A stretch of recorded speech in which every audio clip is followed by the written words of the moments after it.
ಮೊದಲನೇದಾಗಿ ಅವರು ಏನ್ ಹೇಳ್ತಾ ಇದಾರೆ ಅದನ್ನ ನಾವು ಬಹಳ ಸೂಕ್ಷ್ಮವಾಗಿ ಗಮನಿಸಬೇಕು. ಅಂದ್ರೆ ಅವ್ರು ಏನ್ ಹೇಳ್ತಿದ್ದಾರೆ ಅಂದ್ರೆ ಹಿಂದಿ ಇದೆಯಲ್ಲ ಅದು ರಾಷ್ಟ್ರೀಯ ಚಿಂತನೆಗೆ ಪೂರಕವಾದ ಭಾಷೆ, ಈ ಕಾರಣಕ್ಕಾಗಿ ನಾವು ಅದನ್ನ ಕೈ ಬಿಡಬಾರ್ದು, ಅದನ್ನು ಬೆಳೆಸಬೇಕು ಅನ್ನೋಂಥ ಮಾತನ್ನ ಹೇಳ್ತಾರೆ. ಅವ್ರಿಗೆ ನೇರವಾಗಿ ನಾವು ಕೇಳುವಂತ ಪ್ರಶ್ನೆ ಏನು ಅಂದ್ರೆ, ಹಿಂದಿ ನಿಮಗೆ ರಾಷ್ಟ್ರೀಯತೆಗೆ ಪೂರಕವಾದ ಭಾಷೆ ಆಗಿದ್ರೆ, ಸಂಸ್ಕೃತ ನಿಮ್ಗೆ ರಾಷ್ಟ್ರೀಯತೆ ಪೂರಕವಾದ ಭಾಷೆ ಆಗಿದ್ರೆ, ಬೇರೆ ಭಾಷೆಗಳೆಲ್ಲ ಏನು ಹಾಗಾದ್ರೆ? ಕನ್ನಡ, ತಮಿಳು, ಬಂಗಾಲಿ, ಅಸ್ಸಾಮಿ, 22 ಭಾಷೆಗಳಿದೆ, ಅವೆಲ್ಲ ಏನು ಹಂಗಾರೆ? ಅವೆಲ್ಲ ನಿಮ್ಗೆ ರಾಷ್ಟ್ರೀಯತೆಗೆ ವಿರುದ್ಧವಾಗಿದ್ಯಾವ ಅಂತ ನೀವು ಯಾವ್ದಾದ್ರು ಒಂದೊಂದು ಪಿಕ್ ಮಾಡಿ ಇದು ನೋಡಿ ಇದು ರಾಷ್ಟ್ರೀಯತೆಗೆ ಪೂರಕ ಅಂತ ಹೇಳ್ತಾ ಇದ್ದೀರಾ ಅಂದ್ರೆ ಇನ್ ಮಿಕ್ಕಿದಲ್ಲ ಅಂತಾನೆ ಅರ್ಥ. ಅದು ಅದ್ರಲ್ಲಿ ಮುಲಾಜೆ ಇಲ್ಲ, ಅದು ಹಾಗೇನೆ ಅರ್ಥ ಮಾಡ್ಕೋಬೇಕಾಗಿರೋದು. ಸೊ ನಿಮ್ಗೆ ಹಿಂದಿ ರಾಷ್ಟ್ರೀಯತೆಗೆ ಪೂರಕ ಅನ್ನೋದಾದ್ರೆ ಏನ್ ಅನ್ಸುತ್ತೆ ಅಂದ್ರೆ, ನಾವು ಇಲ್ಲಿ ತಬ್ಲಿಗಳ ಹಾಗಾರೆ ನಮ್ಮ ಭಾಷೆಗಳು ಏನಂಗಾರೆ ರಾಷ್ಟ್ರೀಯತೆಗೆ ವಿರುದ್ಧವಾಗಿರೋಂಥವ. ಸೊ ಇವ್ರ ಮೈಂಡ್ ಸೆಟ್ಟೇ ಒಂಥರ ವಿಕೃತವಾಗಿದೆ. ಇವರ ವಿಚಾರಧಾರೆ ಒಂದು ಒಕ್ಕೂಟ ದೇಶದ ಕಲ್ಪನೆ ಇವ್ರಿಗೆ ಇಲ್ಲ ಅಂತ.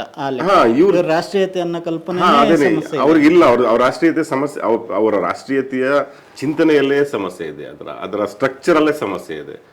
ಅವರು ಇಡೀ ದೇಶಕ್ಕೆ ಒಂದು ಭಾಷೆ ಆಗ್ಬೇಕು ಅಂತ ಹೇಳ್ತಾರೆ. ಸಂಸ್ಕೃತ ಮಾಡೋದಕ್ಕೆ ಪ್ರಯತ್ನ ಪಟ್ಟರು, ಆಗ್ಲಿಲ್ಲ. ಅದಕ್ಕೆ ಸಂಸ್ಕೃತದ ಒಂದಷ್ಟು ಭಾಗ ಇರುವಂತ ಹಿಂದಿಯನ್ನ ಅವ್ರು ಬೆಳೆಸೋದಕ್ಕೆ ಪ್ರಯತ್ನ ಪಡ್ತಾ ಇದ್ದಾರೆ.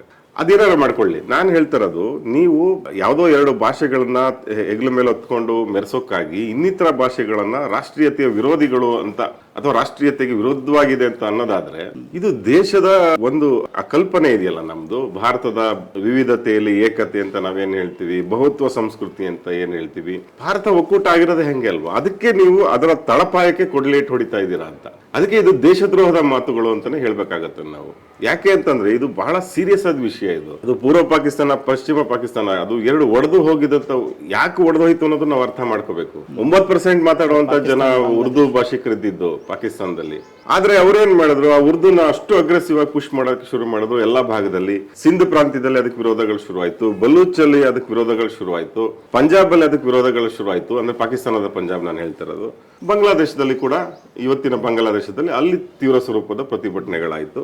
ದೇಶ ಒಡೆದೋಯ್ತು, 2 ಭಾಗ ಆಗೋಯ್ತು. ಪಾಕಿಸ್ತಾನ ಇವತ್ತು ಬಹಳ ಬಲಶಾಲಿ ಆಗಿರ್ತಿತ್ತು ಒಂದು ವೇಳೆ ಅದು ಸೇರ್ಕೊಂಡಿದ್ರೆ. ಆದ್ರೆ ಆ ದೇಶ ಒಡೆದವ ಕಾರಣ ಏನಾಯ್ತು ಅಂದ್ರೆ ಭಾಷೆನೆ. ಅಲ್ಲಿ ಭಾಷಾ ಹೇರಿಕೆ. ಅಲ್ಲೂ ಕೂಡ ಈಗಲೂ ಕೂಡ ಅಲ್ಲಿ ಜನಗಳಿಗೆ ಅಸಮಾಧಾನ ಇದೆ. ಬಹಳ ಜನ ಗೊತ್ತಿಲ್ಲ ಅದು. ಅಂದ್ರೆ ಪಾಕಿಸ್ತಾನ ಅಂದ್ರೆ ಅದ್ರಲ್ಲಿ ಪೂರ್ತಿ ಉರ್ದು ಮಾತಾಡ್ತಾರೆ ಅಂತ ನಮ್ಮ ತಿಳ್ಕೊಂಡಿದ್ದಾರೆ. ಬಹಳ ಕಡಿಮೆ % ಜನ ಉರ್ದು ಮಾತಾಡ್ತಾರೆ. ಅಲ್ಲಿ ಮಾತಾಡಂತದ್ದು, ಅಲ್ಲಿ ಪಂಜಾಬಿ ಮಾತಾಡ್ತಾರೆ, ಪಶ್ತೂನಿ ಮಾತಾಡ್ತಾರೆ, ಬಲೂಚಿ ಮಾತಾಡ್ತಾರೆ, ಸಿಂಧಿ ಮಾತಾಡ್ತಾರೆ, ಬೇರೆ ಬೇರೆ ಭಾಷೆಗಳಿದೆ.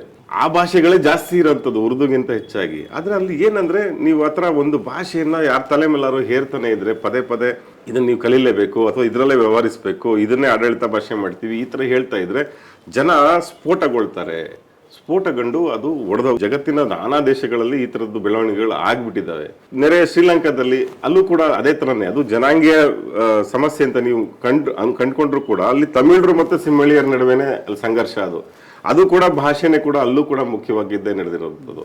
ಸೊ ಭಾರತವನ್ನು ಕೂಡ ಹೀಗೆ ಛಿದ್ರ ಮಾಡುವಂತ ಉದ್ದೇಶವನ್ನ ಈ ಬಿಜೆಪಿ ನಾಯಕರು ಹೊಂದಿದ್ದಾರಾ ಅನ್ನುವಂತ ಪ್ರಶ್ನೆ ಬರ್ತಾ ಇದೆ. ಅಂದ್ರೆ ಭಾರತಲ್ಲೂ ಕೂಡ ಆ ತರದ ಒಂದು ಭಾಷಾ ಹೋರಾಟ ಅತಿರೇಕಕ್ಕೆ ಹೋಗಿ ಭಾರತದ ಒಕ್ಕೂಟಕ್ಕೆ ಧಕ್ಕೆ ತರುವಂತ ಕೆಲಸವನ್ನ ಇವರು ಮಾಡ್ತಾ ಇದ್ದಾರೆ.